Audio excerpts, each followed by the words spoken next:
pod bay doors.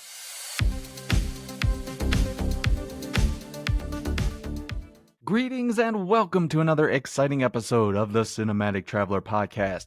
I am your intrepid movie exploring host, Chris, and on this episode, I am going to be bringing you my review for the latest sci-fi flick from Academy Award-winning director Bong Joon Ho, and that would be entitled Mickey 17, starring Robert Pattinson.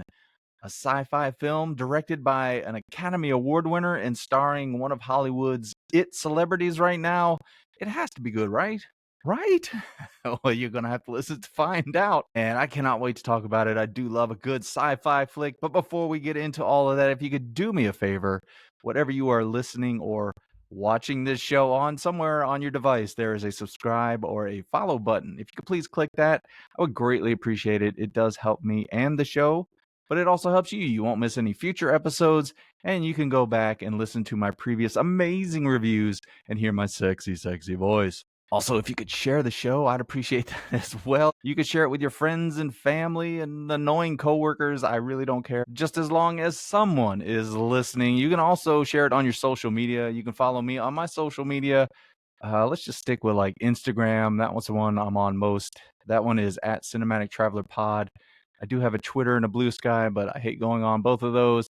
I'm on YouTube now, so I think that one is at Cinematic Traveler Pod. You can leave comments and hit like and all that fun stuff you're supposed to do on YouTube.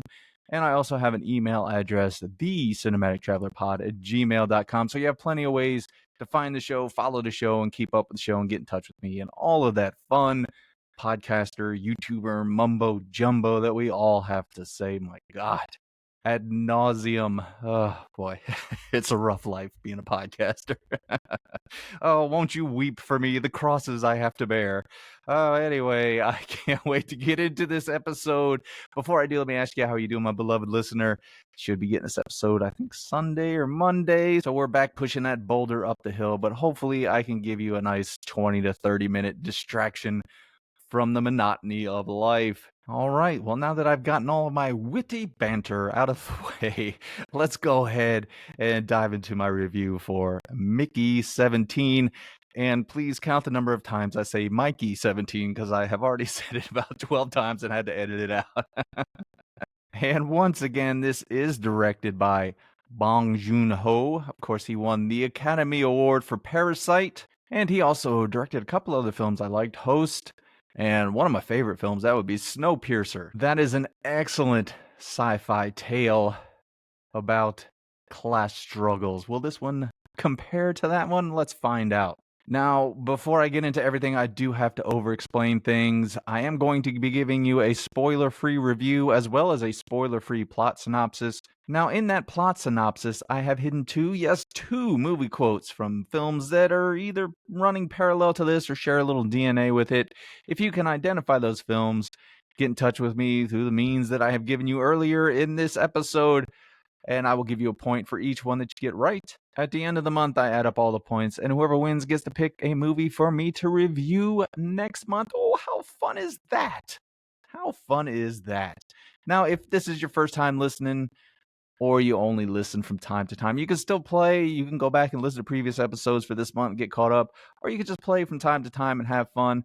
I know it seems a little uncool, but that's the best time of the week, and that is to be uncool with Chris. So let's go ahead and get into Mikey 17. We open the film with Mikey 17, played by Robert Pattinson, trapped in an ice cave on a far-off planet, seemingly waiting for his demise at the hands of the indigenous creatures of this planet.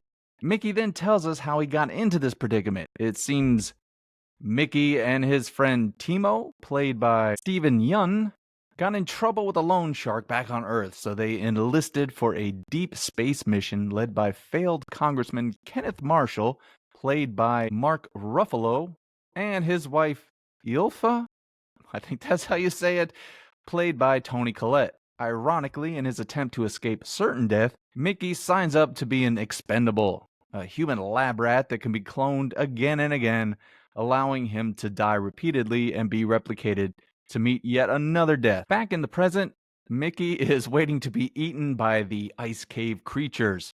But the lead creature says something like, and I thought they smelled bad on the outside. Hint, hint. And sent him on his way from the cave. When he gets back to the human base, he realizes he has been thought to be dead and already replicated when he does meet his replacement, Mickey 18. The two do not get along well, with 18 telling 17 something like, you know how when you make a copy of a copy, it's not as sharp as, well, the original, hint, hint, and he proceeds to try to kill 17. Well, after trying to kill each other, they soon team up to fight Marshall, who is hellbent to kill them for being duplicates, as well as wanting to rid the planet of all of its indigenous creatures. Will the evil Kenneth Marshall stop this attack of the clones? Or will our identical heroes stop this out of control leader from completing his dastardly plan? Well, I won't spoil the movie by answering those questions, but I will give you the best review for Mickey 17 in all the podcast universe. Nay, in all of the universe. So how did I do? Did I say Mikey 17 at any point? If I did, you could take a shot. We'll make a drinking game out of it for this episode. All right, so moving into my review, if this is your first time listening or you haven't listened in a while, I do break my reviews down into 3 segments: the good, the bad, and the nitpicky. The good are the things that work for me in the movie. The bad, obviously things that don't. And the nitpicky, these are things that are neither good nor bad, sometimes Hollywoodisms, or sometimes weird little things they put into these movies that make me laugh. And as I am trying to do with this podcast, I would love to make you laugh. And hopefully, I'm having at least a little tiny bit of success in those regards. All right, so let's go ahead and move into the good or the positive of Mickey 17. Sounds pleasant.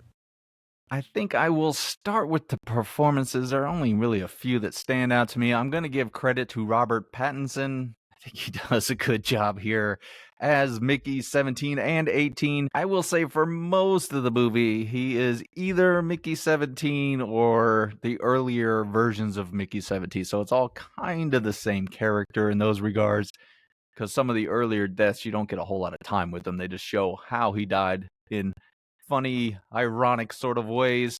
But I think he does a good job of giving these two characters different personalities. Really, you've got Mickey 18, who is now sort of the alpha male, and Mickey 17, he's sort of the, I guess, beta male, if you believe in all of that bullshit, but that's how it's portrayed.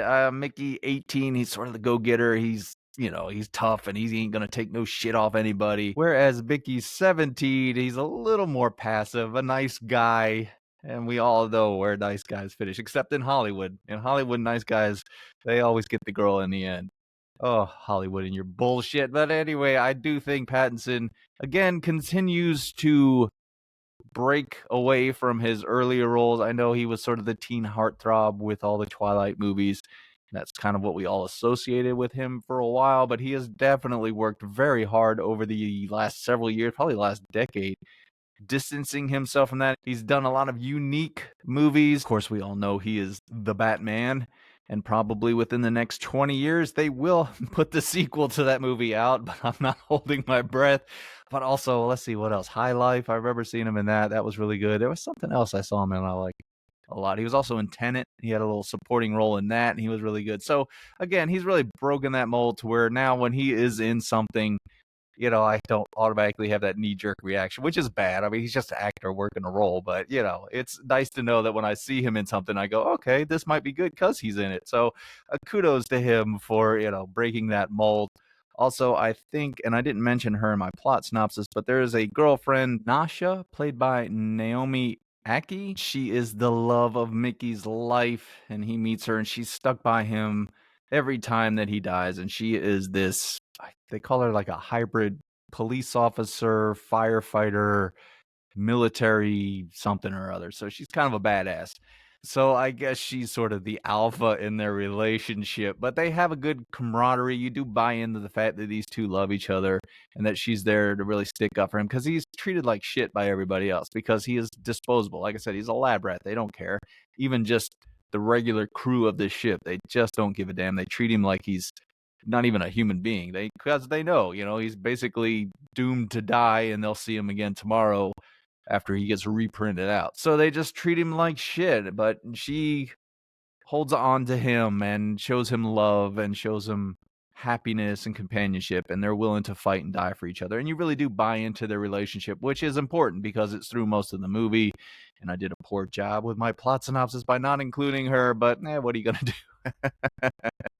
You get what you pay for, ladies and gentlemen. No, I'm just kidding. But yeah, I really did enjoy their performances, and they at least make the movie watchable in those regards. We'll get into some of the other ones later. Nobody else really stands out. Everybody's just kind of a basic side character for the most part. Was it Steven Yeun? I think that's how you say his name, as his buddy. He's kind of, well, he is an asshole to Mickey. He's always getting Mickey in trouble with his, bad decisions and stuff, and he needs him to bail him out at the end. So there's a little bit of something there, but everybody else is just kind of a side character, because you're going to get Pattinson in two roles, and then you have the girlfriend there. So yeah, those characters do well. I think the direction is our next positive, of course. I mean, Bong Joon Ho, he is an Academy Award winner. And as I mentioned, he has made some films that I really enjoyed. The Host, or was it just Host? I can't remember. But Snowpiercer, yeah, I love Snowpiercer. I think that is probably his best movie, in my opinion. But Parasite is great as well. So he knows what to do behind the camera. And he continues that here with this world that they bring you into. I think I talked about this on, was it my last episode where they had the time travel, and I talked about setting up the rules for that? Well, they do that with this movie, not time travel, but sci-fi rules. Like with Mickey and how he gets replicated and how all of his memories get back into him. And they just have this sci-fi device that does all that stuff, but they follow the rules. They stick with it. This whole world sticks within the rules that has been established by Bong Joon Ho. It feels lived in. It's not a fancy sci-fi film. Everything, the workers are kind of grungy and they're doing the shit work. And then you have, of course, separation with the rich people who are living the high life, which is sort of a carryover from Snowpiercer. But yes, visually, he does a great job with this film. The camera work is great, all the special effects. The CGI is just what it is. I don't care. But it's also a great blending of genres. You get the sci-fi, and you get the comedy, and then you get sort of the romance and stuff like that. So he does a good job sort of bringing everything together. He does have this really cool shot, and I don't know, it just stuck out to me where there's sort of this, it's not really a fight, but there's a moment with Mickey 17 where he kind of gets sick and is at this dinner table, and the camera starts at the table, and it just moves ahead of him as he's doing his action, and he falls down. He falls into the camera. It's kind of a cool looking thing because the way the camera goes, like I said, it's just a step ahead of what he's doing, so you kind of know where everything's going. Just a neat little trick that I enjoyed. One of those dorky things that make me smile when I watch these movies. So yeah, again, the direction was good. Of course, I expected that. And my final positive for this movie is it's not a sequel or a reboot. It was nice to watch I don't want to say unique sci-fi film because it does borrow from things, but at least it was an original idea that I didn't know what was going to happen throughout the film. Well, I mean, kind of. It's sort of a basic tale, but other than that, it was nice to see something original on the screen in one of these bigger sci-fi films. So having wrapped that up, let's go ahead and move into the negative or the bad of Mickey 17. Uh-oh, I don't like the sound of that. And I will let you know, going into this movie, I was excited for it. You got an Academy Award-winning director going into a sci-fi genre. It looks like it's going to be a fun, quirky kind of movie. I thought there would be a little more to it than what we get. I will say, there is some messaging in this movie, and it is not subtle. So I will warn you in advance. There are definitely some political views, a political leader, as it were, that they do poke fun at. And it is not subtle, or, they're not trying to hide it. Also, I think really all the messaging for this movie, none of it's very subtle. The whole thing with love and us being, disposable, the working class, we're just disposable and they could toss us aside. You're going to work your job until you die, and they just throw you in the fire pit. Oh, isn't life grand? They don't tell you about that in high school, do they? They don't sit there and go, oh, life's going to pretty much be a monotonous, boring piece of shit. No, they tell you, you're great, you're wonderful, you're going to do so many amazing things. Most of us are pretty much like Mickey 17. But yeah, there's that messaging. I talked about the love side of it that's pretty obvious, as well as there's some other things in there. Animal cruelty, I got a lot of that in this movie where it was tough to watch parts of it, not only with the creatures from the planet, but also with Mickey 17, because like I say, he's just a lab rat. So they do stuff to him and no one really reacts like you're doing something to a human being. They've gotten so desensitized to him dying that he's just having all these horrible things done to him, and they just shrug their shoulders and move on with the next one. So you kind of get some of that with the, what we've done to animals over the years, and not only our food, but in, makeup and all that stuff where they experiment on them and everything. But as I mentioned, none of it's subtle. You're not going to walk out of this movie going, I wonder what they were trying to say. No, it reaches out with a giant hand and smacks you across the face a couple of times. But yeah, so I'm going to put it in the negative because it was so obvious that it's like, okay, give me a little bit more credit. You could have been a little more subtle with a few things, which really leads into one of the major negatives to this movie, and that's Mark Ruffalo and Tony Collette as the leader. What was his name? Kenneth Marshall and his wife. Again, I didn't mind the laughs that they were making at a certain world leader that is unfortunately very embarrassing to a lot of us. But it is very over the top and one note and cartoonish.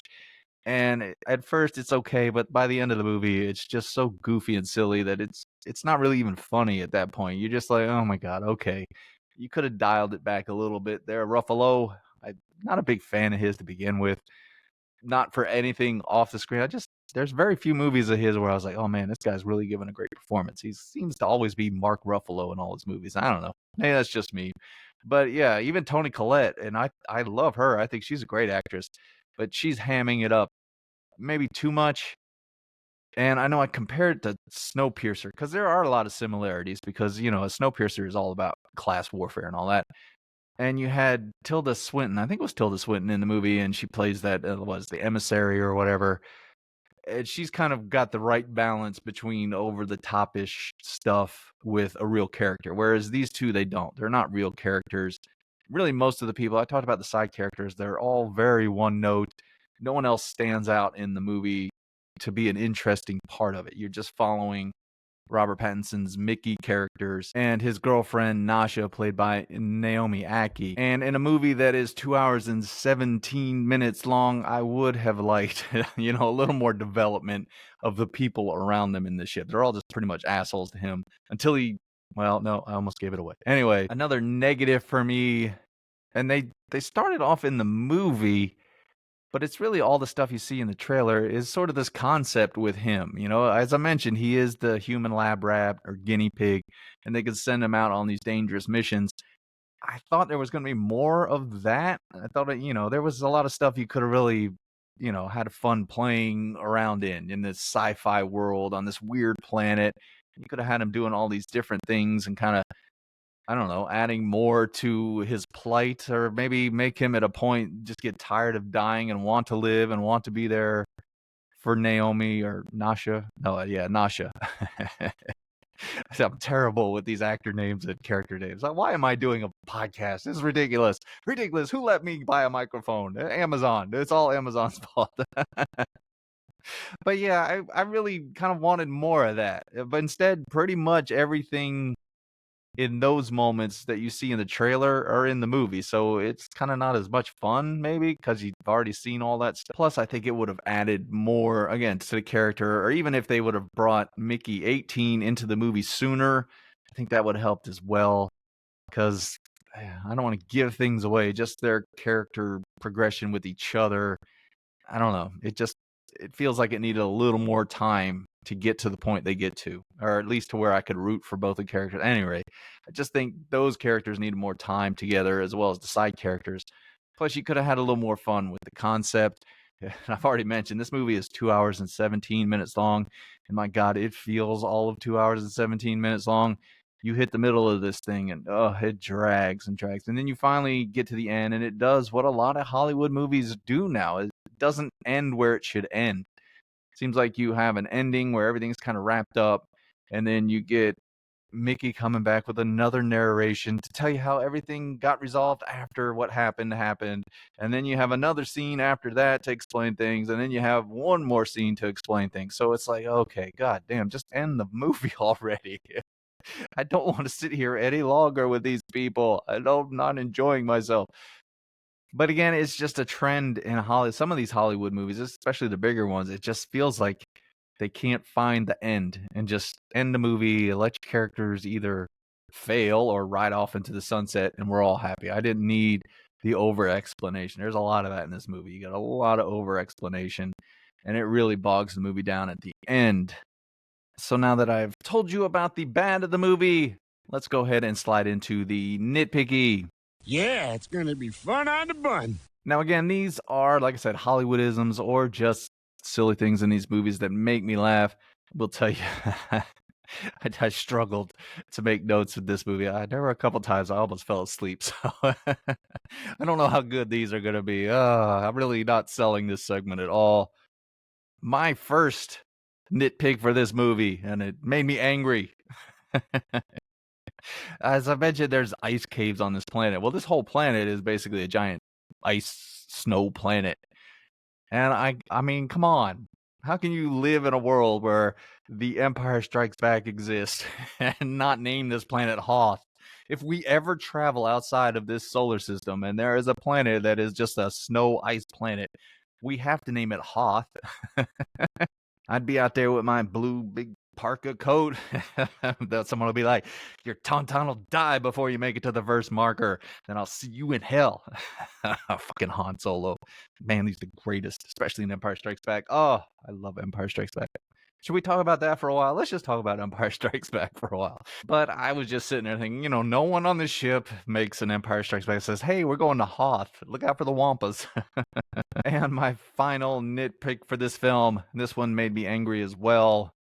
They point out, because they are on rations, food rations, as they're traveling to this planet, and what's his name? Kenneth Marshall. He makes this big speech about conserving energy and everything. And one of the things they talk about is not having sex because it burns too many calories. And I figure that's probably why I've been putting on weight lately.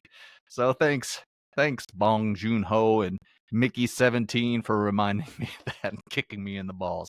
Fuck this movie.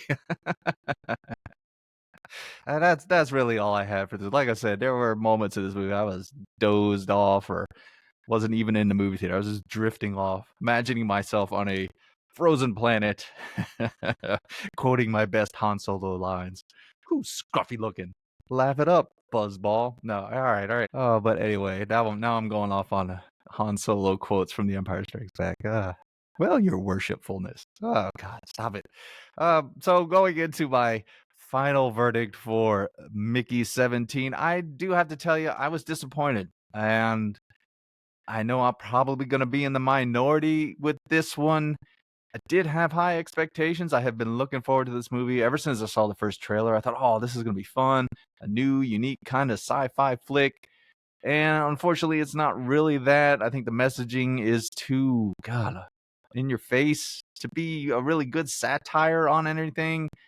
I don't think there's really, outside of Robert Pattinson's characters, there's really not much to dig into with this film. It doesn't allow you to think about things. It just says, oh, here it is. Here's the stuff you're supposed to be laughing at. I don't think it does enough with the concept to make it enjoyable. And ultimately, I didn't walk out of the movie theater thinking, oh, that was amazing. And I can't believe he's done it again. Bong Joon Ho, he's made another great movie. I'd rather go watch Snowpiercer again. It's a better movie. It does a better job of the same thing. So yeah, I would tell you, not so much that it's a bad movie, but I wouldn't go out and see it in a movie theater. If I was you, I would probably just wait till it comes on the streaming service. Probably a little more enjoyable just sitting in the living room, and then when it starts to lull, you can get up and move around and maybe burn some calories with that special loved one in your life. So that brings us to the end of our review for Mickey 17. And if you're still here, then I must have done something right. And again, if I did, if you please follow the show, give me a rating, a review, leave a comment, play the contest, live a little, have some fun, damn it. Let me know you're out there. It's kind of lonely sitting behind my fort of blankets talking into this microphone. I'd like to know that you're out there. Speaking of the contest, I do have a winner for last month. and they have sent me their request. So I'll probably be doing that towards the end of the next week. Well, this week coming up. And it's a doozy. I have not seen it, although I do know it by reputation. So we'll see. We'll see what I'm getting myself into with that one.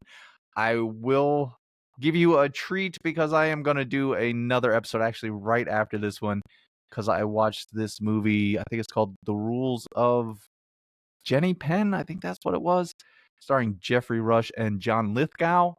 So I'm going to give you a little bonus episode. I'll probably get that out, I don't know, the beginning of the week, Monday or Tuesday. So you're going to get to hear my voice a lot this week, you lucky bastards. So before I go, I just want to thank you for taking the time out of your day to listen or watch my show. I greatly appreciate you as an audience member. I tell everyone I know I've got the smartest and sexiest audience in all the podcast and YouTube universe. And as you are traveling around on this blue and green ball, bouncing to the cosmos, I need you to do one thing for me. Go out there and do that voodoo that you do so well. All right, show's over. I'm tired.